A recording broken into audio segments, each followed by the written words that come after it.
Hey tag team, Allison Roberts here, and I am back with another tag. Tag means talk about grace. Today's tag theme is it's yours, but wait. It's yours, but wait. The vision that the Lord has for our lives is His vision, and He has given us it to accomplish. It's yours, but wait. There is so many things that the Lord has for us, and we know, like in our spirit, some of we know some of the things them. Some of we know that the Lord is working it out, even as we face struggles, even as our lives look nothing like what we know that the Lord has for us. It's yours, but wait. We can corrupt the gift by trying to attain it ourselves, by going ahead of God, by trying to do everything because we say, yeah, I want to go feed, we chase the bag. Think about it. Some of us who are gifted in ministry, gifted in certain talents that may lead you to another level. It's yours, it's your gift, and He has given you that gift to use it for His glory. But some of us want to preempt God. Some of us want to prostitute our gift, as my bishop said in preaching his word, where initially it started off as giving God glory, but as the opportunities came, as the platforms expand, it becomes, yes, this is what I'm worth, and you have to pay me to do this. So there's nothing wrong with people being paid to use their gifts in terms of providing a service, so yeah man, band member them, if for them job, this is what they do every day. They've spent years sharpening their skills. The singers, they've spent years sharpening their skills. Yeah man, treat them well, and they're using it for their family, because the time that they spent preparing, the time that they spent in service, they could have done another job and gotten paid and to be able to take care of their family. So be kind to the servants of the Lord. In the Bible, you saw that the priests got their share of the sacrifice, because they were in the temple day and night. The Levites, they were in the temple day and night serving the Lord, and so there was provision for them. So let us provide for them in that regard. But some people take it to a next level where the money they want to charge, you can buy a house, because they're like, I am this and I'm worth it. And when it all becomes about self instead of the sacrifice of service, I am all for giving people what they're due. Let that just be said. Let that be left there. Let the smoke clear. That is it. But at the same time, let us not abuse the gifts. Let us not prostitute the gift. Use it just to get money, and the heart is no longer the same. I remember when you were at home hungry, you were just looking for an opportunity to just sing for the Lord. Now you have a name and you're naming some life. No, I'm not a minister in there. They don't have the right this, the right that, the right, you know what I mean? And it's beyond. It's not about you being treated humanely, having proper provisions, because things need to be in order in the church of the Lord. So all who know who mistreat and not being hospitable to people who you invite to serve and minister, stop it. That being said, certain things are unnecessary. Some of the demands may be out of whack. So, there's always that balance.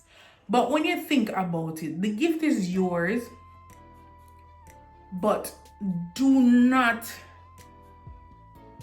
try to go after it outside of the will of God. That's basically it. Because if you're not in the will of God, the gift becomes bitter. It will become something else. I was having a conversation with a friend of mine, and we were talking about that same thing about, can you imagine the Lord has a gift for you, but because you can't wait, you run in and you take it and whatever. So he was saying to me, not because the gift no wrapper in the final presentation, doesn't it still make it a good gift? Is it all about the presentation?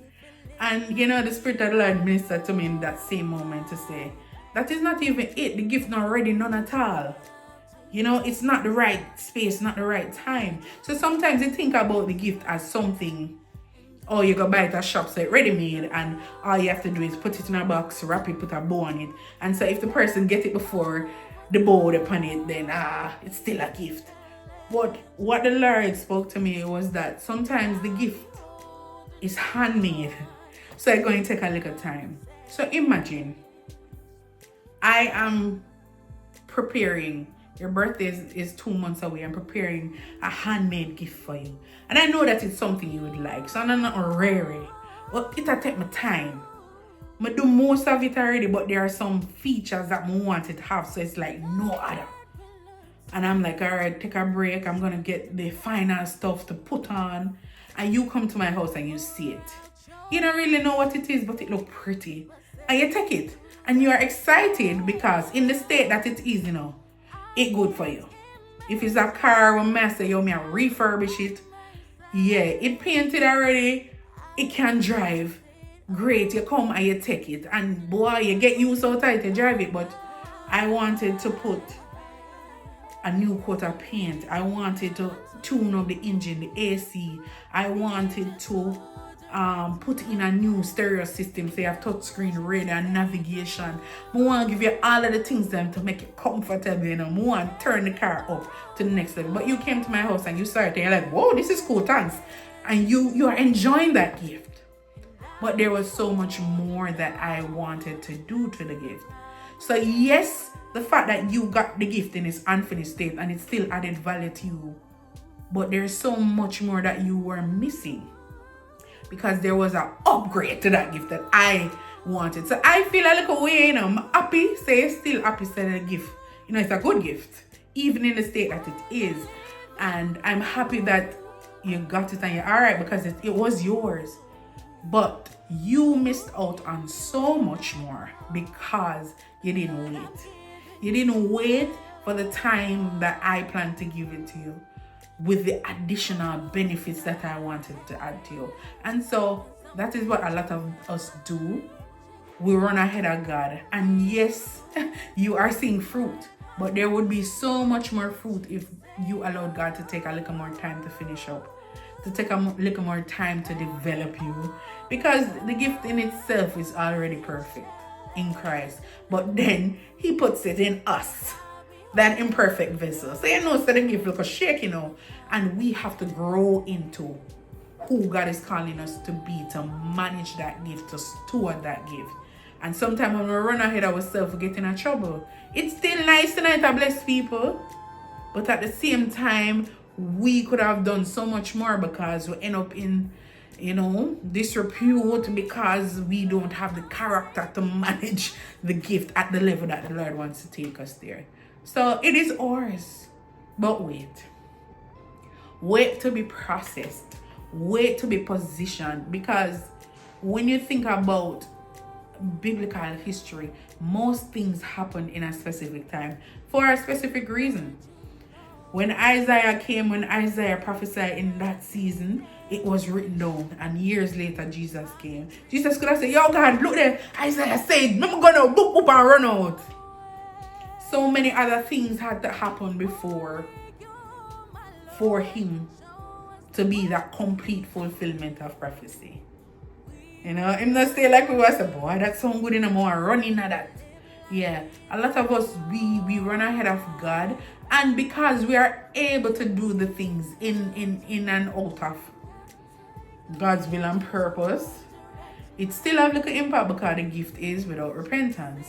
But there's so much more that the Lord wanted to do. Allow the Lord to develop you.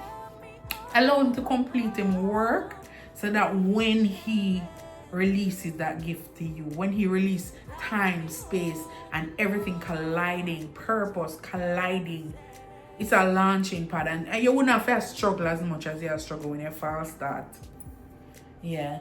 You know, if you are in a race and you fall start and you're somehow allowed to finish that race, if you want to run off and run off 50 meters out of the 100 already, get tired when you come back, you know. So you know that there's going to be a greater struggle to be successful when you have to start that race again. It's your gift, but wait. And in the waiting, it doesn't mean sit down. It means be in the presence of the Lord. Hearken your ears unto him. Become trainable. Submit to good leadership. Walk in obedience so that you develop the character to manage the gift. Sometimes the gift is great already in and of itself that is in you. And it is not necessarily that, oh, you're singing talent, I forget bigger, you're playing talent, but your character needs fixed. And sometimes we don't see those character flaws manifesting until you're in a situation where there's turmoil.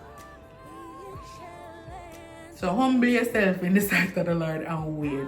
You know, suppose him never tell you. You wouldn't even know so something that they are prepared for you. But because he said, I prepare a table before you in the presence of your enemy, you know, so yes, Lord, this is what you have for me.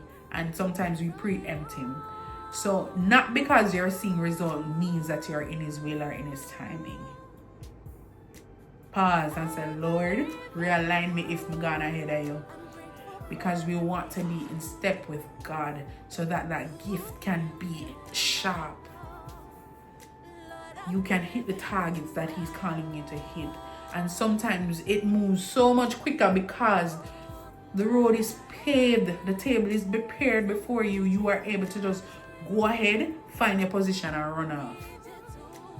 Versus you trying to struggle to find people to align with who can, you know, them gone ahead, them have the influence. Oh, I need to just be with you and be in a team struggle. And sometimes we see some things when we're not to say and our heart get tarnished. We end up in the industry, we say, oh, God may call me to be a singer, so I got to align myself with a big star and I got to just go and back up sing for them. And I see some things in the background that kind of changes your heart towards the work of the Lord. Things that you never had to see. You could have just sat under authority, serving in a local church and just go and build till the Lord say, yeah man, no. But run out and run up in some things that, you know, it's like those things do leave a lasting impact on us. And sometimes it does affect how we offer our ministry unto the Lord. Sometimes I'm afraid because myself, I don't want to be like that person or boy. So the thing said that this year I call me to the Lord, but the Lord was calling you to a path that he would have created for you himself. So the gift is yours, but wait. Wait on the Lord. They that wait upon the Lord shall renew their strength. They shall mount up with wings like eagles. They shall walk and not be weary. They shall run and not faint. Just seek the Lord. Allow the Lord. Ask the Lord, teach me how to wait. Yes, God, I believe that this is mine. I believe that this is the work that you have for me in this earth. But teach me how to wait. May it not be out of desperation that, boy, I need to get rich. Or, boy, I need to make some money. The Lord will find opportunities to bless you in so many ways, even outside of you being a star or whatever your thing is. The gift is yours. Just build. Just wait. And the Lord will align everything and leading you into destiny so that you will glorify him in the purest of sense with everything that is in you. Have an awesome week, tag team. Bless them.